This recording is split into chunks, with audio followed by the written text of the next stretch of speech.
Magandang araw mga kalingap. Pag-usapan po natin ay ang bonggang selebrasyon ni Erica. Maraming ang dumalo sa birthday party ni Erica. Kung mapapansin natin mga ka-viewers, andoon ang lahat na benepisyares ng kalingap.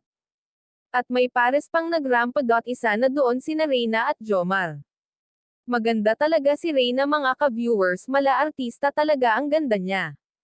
At hindi nga maiwasan na paminsan-minsan ay tinitingnan siya ng ibang benepisyaris. Kahit pa nga pagdating pa lang niya sa selebrasyon, marami ang naaaliw sa kanya, lahat pinapansin siya. Pero ang nakapagtataka, bakit walang partner si Roel Malalag, rumampa siyang mag-isa. Pero kung mapapansin natin, nandoon naman si Rachel. Ang nakapagtataka pa, hindi sila nagpapansinan ni Rachel. At balik tayo sa selebrasyon ni Erica, binuksan lahat ni Edo ang mga regalo ni Erica.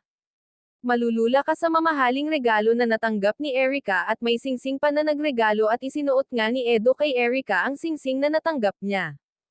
Labis na nagpasalamat si Erica sa mga natanggap niyang regalo. At ngayon lang daw nakaranas ng mag-birthday ng ganito. At nagpasalamat siya sa kanyang sponsor na gumastos para mabigyan siya ng bonggang selebrasyon. At bago tayo magtapos, huwag natin kalimutan suportahan ang ama ng kalingap na si Val Santos Matubang at ang ating mga reactions. Hanggang dito na lang mga kalingap, maraming salamat at God bless.